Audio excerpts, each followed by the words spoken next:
Halo everyone, kami dari kelompok 6 akan membawakan tentang teori B.F. Skinner. Kami terdiri dari 8 anggota, yaitu ada Alka Romah, Ana Zakiyah, Dwi Putri Mila, Dwi Serin, Dwita, Erina Susanti, Indriani, dan Juli Mulyani. Biografi Burrhus Frederick Skinner lahir pada 20 Maret 1904 di kota kecil Susquehanna, Pennsylvania. Bukan orang yang mudah bergaul, mengisi kegiatan dengan menulis untuk surat kabar, meraih gelar sarjana di Inggris dari Hamilton College di New York. Melanjutkan pendidikan di Harvard tahun 1930 untuk mendapatkan gelar master di bidang psikologi dan gelar dokter pada tahun 1931. Melakukan riset di Harvard sampai tahun 1936, di tahun yang sama dia pindah ke Minneapolis untuk mengajar di Universitas Minnesota. Bertemu Yvonne Blue dan kemudian menikah. Mereka memiliki 2 anak perempuan. Anak kedua Burrhus terkenal sebagai salah satu penemuan Skinner. Bayi pertama yang dibesarkan dalam airbox, kotak mainan ber-AC tertutup kaca berbentuk akuarium. Sangat aktif dalam penelitian dan membimbing kandidat doktor dan telah menulis ratusan buku. Buku Eldon 3 yang dia tulis adalah salah satu buku karyanya yang paling terkenal. B.F. Skinner meninggal dunia pada tahun 18 Agustus 1990 karena penyakit leukemia. Pandangan behaviorisme berfokus pada perilaku yang terlihat dan penyebab dari luar yang menstimulasinya. Skinner menekankan betapa pentingnya kontrol perilaku. Menurut Skinner, jika ilmu pengetahuan dapat menyediakan cara mengontrol perilaku, kita dapat memastikan dan mengidentifikasikan dari penyebabnya. Bagi Skinner, istilah kepribadian tidak ada. Yang ada adalah perilaku. Karena perilaku yang sepenuhnya dapat dipahami ketika memberikan tanggapan pada faktor dari lingkungan. Daripada menjelaskan bagaimana seseorang lapar, Skinner memilih untuk menentukan faktor dari lingkungan yang mempengaruhi perilaku makan. Skinner mengembangkan psikologi yang tidak hanya berfokus pada manusia, tetapi juga pada variabel dan kekuatan dari lingkungan yang mempengaruhi perilaku seseorang. Skinner menyarankan agar fokus pada faktor lingkungan yang dapat menentukan perilaku. Hal ini juga berarti tidak terlalu menetapkan motivasi sebagai faktor penyebab perilaku. Pengembangan perilaku melalui belajar. Menurut hukum Thorndike, sesuatu perilaku akan meningkat jika disertai dengan frustasi. Skinner membuat definisi yaitu, sesuatu yang memperkuat adalah segala sesuatu yang meningkatkan kemungkinan kemunculan perilaku tertentu. Pengaturan instrumental terdiri dari responden dan instrumental. Responden mengacu pada refleks atau respon otomatis terhadap rangsangan. Perilaku responden dapat diubah melalui pembelajaran. Instrumental muncul tanpa memerlukan stimulus atau muncul secara bebas. Efek yang muncul dalam perilaku instrumental adalah penguatan. Respon yang muncul akan berkembang diikuti perangsangan tertentu.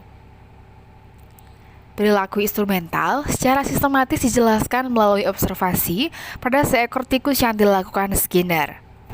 Pembentukan, shaping.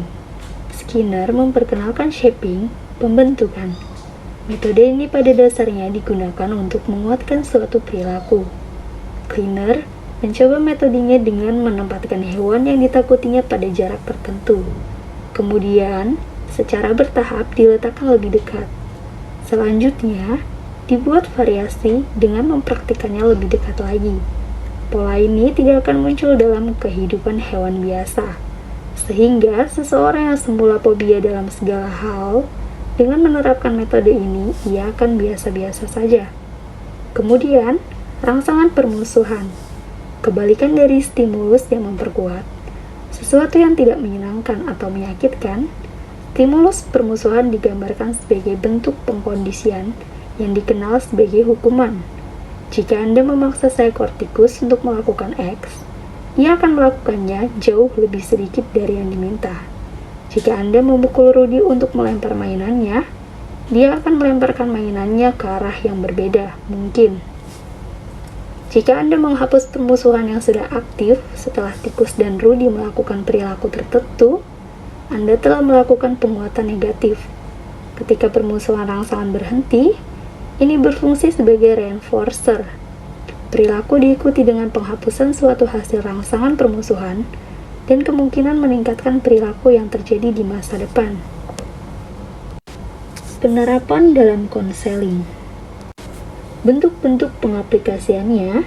1. Modifikasi perilaku atau remove. Diterapkan dengan cara menghilangkan perilaku yang tidak diinginkan dengan cara menggantikan perilaku yang tidak diinginkan dengan perilaku yang diinginkan oleh penguatan.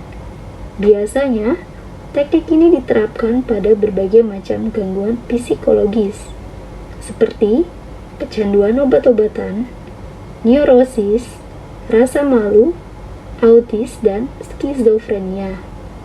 Hasil dari teori ini sangat baik, terutama untuk anak-anak. 2. Pembanjiran atau flooding.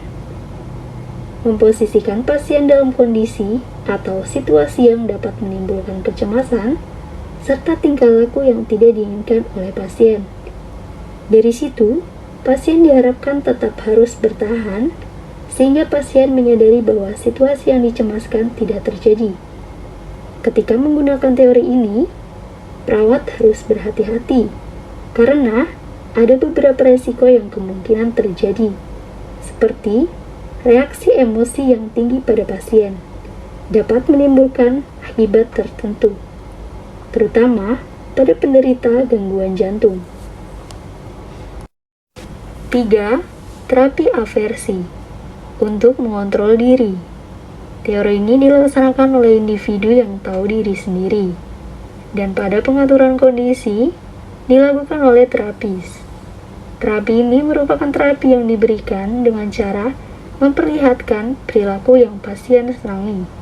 Bersamaan juga dilihatkan dampak negatifnya dari perilaku tersebut, sehingga pasien sadar bahwa perilaku yang disenangi tersebut tidak baik.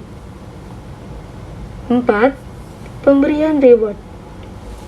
Terapi ini merupakan sebuah cara untuk memperbaiki perilaku dengan melibatkan orang sekitar, seperti guru atau orang tua. Seperti memberikan reward pada anak, jika anak tersebut melakukan perilaku yang diinginkan positif, dan memberikan hukuman pada anak jika melakukan tingkah laku yang diinginkan itu negatif.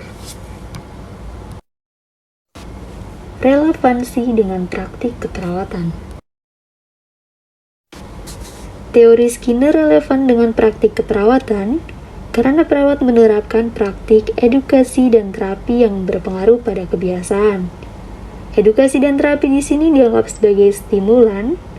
Edukasi dan terapi yang dilakukan secara perlahan dapat mengubah kebiasaan individu.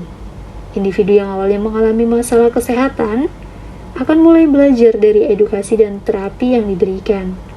Saat edukasi tersebut memberikan hasil yang baik dan mengatasi masalah kesehatannya, maka individu tersebut secara otomatis akan mengingat dan melakukannya. Humans must learn how to grow and develop. Find a source of inspiration that will encourage you to make changes and achieve positive outcomes. Motivation is a stimulating substance. Change is a reaction to something. The reward are the outcomes. Perhatian, manusia harus belajar bagaimana cara ia tumbuh dan berkembang. Temukan sumber inspirasi yang akan mendorong Anda untuk membuat perubahan dan menciptakan hasil yang positif. Motivasi adalah stimulan. Perubahan adalah reaksi terhadap sesuatu. Imbalan adalah hasil.